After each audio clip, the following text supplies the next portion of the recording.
Magandang hapon po sa ating lahat, lalong-lalo na sa mga kasamahan nating nasa media at higit sa lahat sa mga kasamahan namin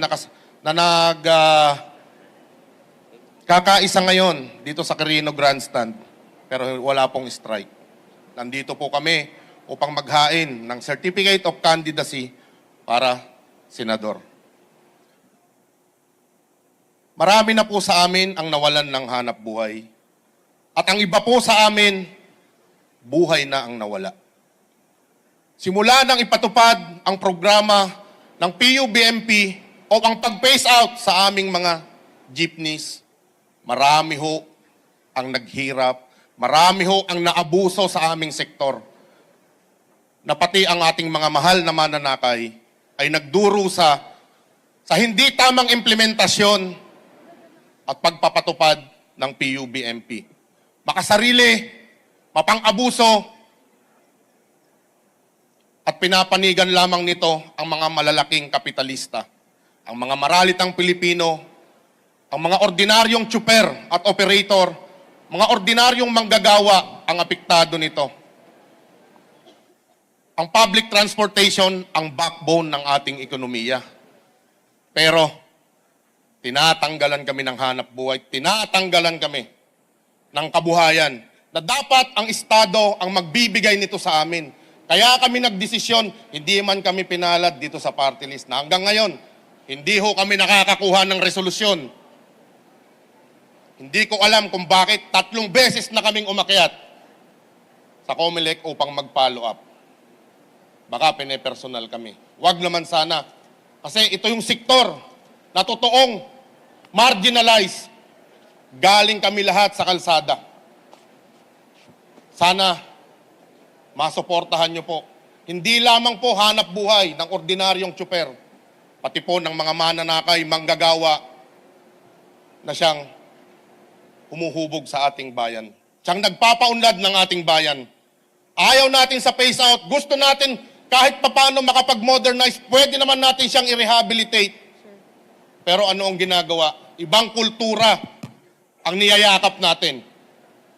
Mga makadayuhan Sir, na dapat tayong mga Pilipino ang nagpapaunlad ng ating pampublikong transportasyon. Sir. Maraming salamat po. maraming salamat po. Any question po from the media? Robert Mano, Teleradyo. Ay, sir, magandang hapon po. Sir, Magandang hapon po. Itong desisyon ninyo na tumakbo sa pagkasenador ay ano ang naging prime consideration ninyo sa pagtakbo? Wala na ba kung jeepney modernization, ito na lang ba yung nakikita ninyong huling barahan ninyo para ma-push pa rin yung ipinaglalaban ninyo? Gusto natin na hindi mapag-iwanan at mabitbit pa rin yung issue ng pampublikong transportasyon. Gusto nating mabitbit yung mga issue ng phase out at ang mabitbit yung katiyakan sa ating kabuhayan na hindi dapat tayo tinatanggalan, dapat pinoproteksyonan tayo. Naghahanap buhay po ng marangal. Hindi kami mga kriminal, pero tinatanggal kami sa kalsada at tinatanggalan kami ng hanap buhay. Okay, Bomba Radio. JC?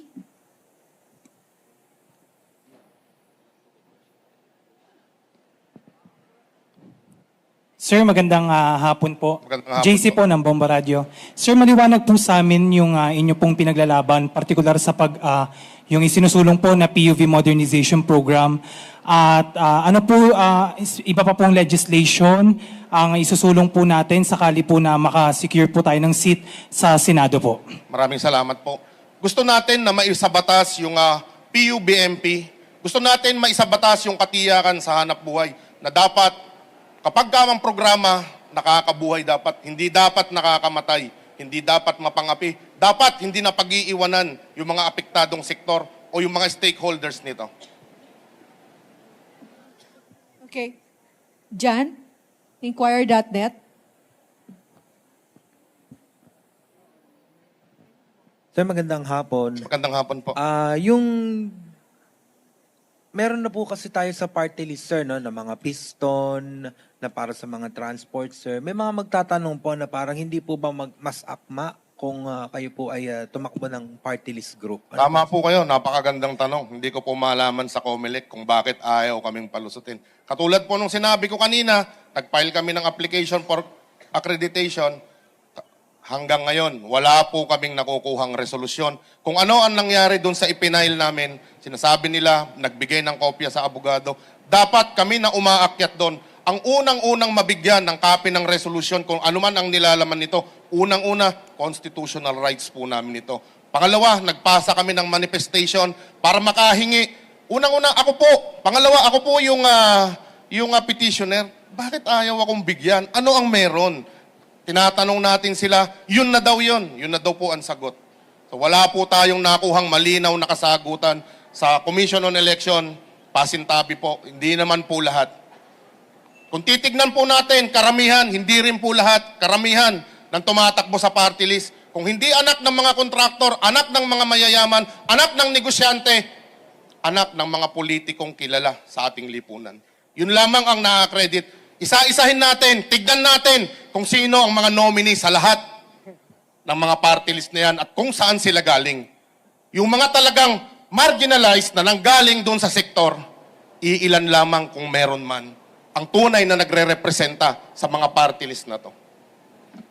Ibig sabihin, sir, kaya po kayo tumakbo sa pagkasenador dahil napunta rin na may naharang po ba itong CONA po natin? Tama po kayo. Napakabigat na desisyon. Suntok po talaga sa buwan ito. Kasi mga dambuha lang, mga bilyonaryo po ang kinakaharap namin.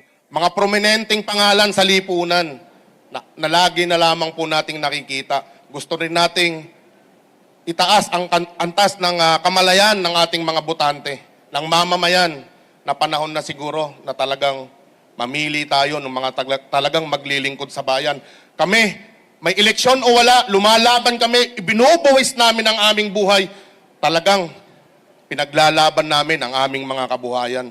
Hindi kami natatakot kung sino man ang kinakaharap namin. Dahil kabuhayan ito, ayaw namin sana ng ayuda na ginagawang mangmang ang taong bayan. Tapos para iboto ka. Yun ang nagiging trend sa atin. Ginagawang mangmang ang taong bayan para pasunurin ng mga kilalang politiko. Sana mabago na po ito. Gisingin na po natin ang ating kamalayan sa ating mga kababayan.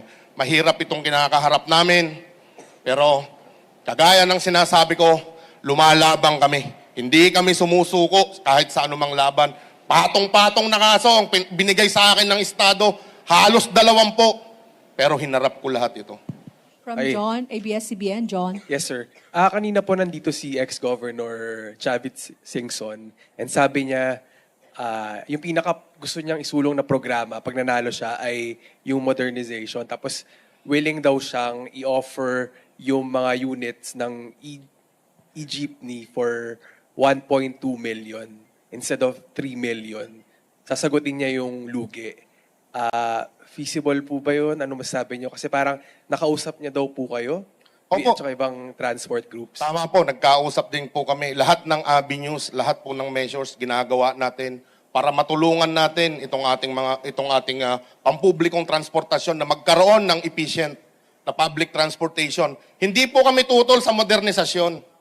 Ang tinututulan po namin ang pagbawi sa aming mga prangkisa. Katulad po kung meron kang bahay, may lote ka, binabawi yung iyong titulo ng bahay. Karapatan po natin na magmay-ari nito bilang isang Pilipino. Yung sinasabi natin, meron po tayong ginawa, marami na po tayong ginawa na modernized traditional jeepney.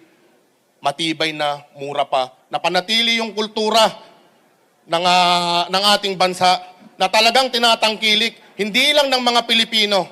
Ito yung pangmasang transportasyon na kahit yung mga banyaga, tinitingala ito dahil tayo lang ang meron nito. Bakit tinatanggal ito?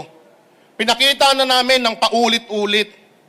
Kaya nating sumunod, kaya nating magkaroon ng industriya, ng pampublikong transportasyon, lalo na yung mga jeepney, yung mga pangmasang transportasyon, na magkaroon ng episyente. Pero, ano ang ginagawa ng Estado? Tinatanggal, despite na may kakulangan sa pampublikong transportasyon, tinatanggal nila ito na dapat nga nagdadagdag tayo at magdadagdag na madadagdagan ang masasakyan ang taong bayan, madadagdagan na magkakaroon ng mga hanap buhay at nang sa ganon, hindi nahihirapan ng Estado upang bigyan lamang ng mga ayuda o tulong. Malalakas pa kami. malalakas pa yung aming mga kasamahang tsuper. Ang gusto namin, katiyakan sa hanap buhay, hindi yung ayudang para kaming ginagawang Okay. Maraming salamat, sir.